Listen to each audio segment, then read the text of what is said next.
Shalom, puji Tuhan. Hari ini adalah hari terakhir kita membahas tema besar kita, yaitu apakah tujuan utama Allah menciptakan manusia. Nah, kekasih Tuhan, ada kejadian aneh menimpa ayah Belsasar. Nah, ayah Belsasar memerintah kerajaan terbesar di dunia. Ia sangat menyombongkan kerajaannya.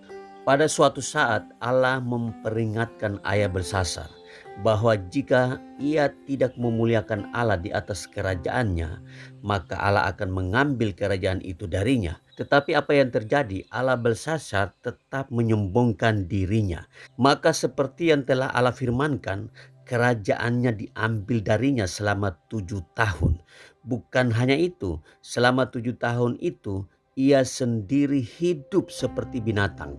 Namun pada akhir tahun ketujuh, ayah Belsasar sadar akan perbuatannya dan ia kembali memperoleh kerajaannya. Kemudian ia mempermuliakan Allah.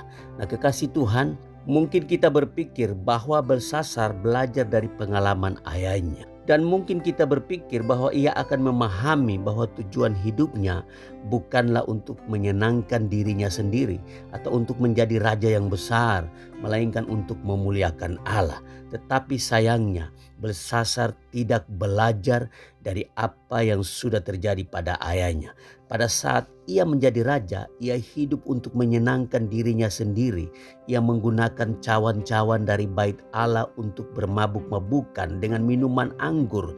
Pada suatu malam saat ia sedang berpesta, tiba-tiba muncul sebuah tangan yang menuliskan sesuatu pada dinding istana. Pada saat itu, kekasih Tuhan, Belsasar yang ketakutan itu mengutus orang untuk memanggil Daniel, nabi Allah.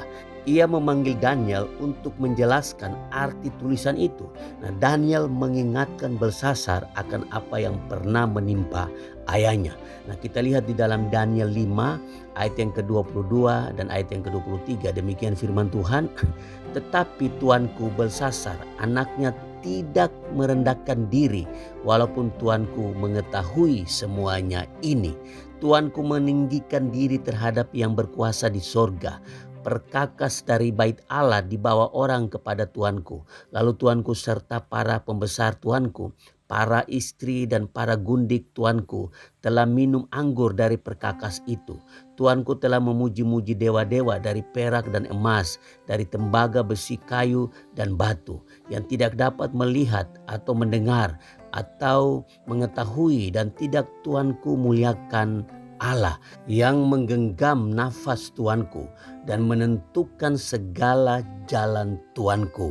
Kekasih Tuhan, Belsasar hidup untuk dirinya sendiri, hidup untuk memuaskan dirinya sendiri. Dia tidak hidup untuk memuliakan Tuhan. Apa yang terjadi terhadap Belsasar? Malam itu juga bala tentara musuh menyerang, membunuh Belsasar dan merampas kerajaannya. Kekasih Tuhan, cerita Belsasar ini memberikan pelajaran penting bagi kita bahwa Allah menciptakan kita untuk memuliakan Dia, untuk memuliakan Allah, bukan untuk memuliakan diri kita sendiri. Seperti Belsasar, dia memuliakan dirinya sendiri dengan melakukan hal-hal yang tidak berkenan di hadapan Tuhan. Nah, ini pelajaran penting bagi kita bahwa kita hidup untuk memuliakan Tuhan. Kita diciptakan Tuhan untuk memuliakan Tuhan. Kita harus sadar bahwa kita diciptakan Allah untuk memuliakan Allah, bukan untuk memuliakan diri kita sendiri. Tuhan Yesus memberkati.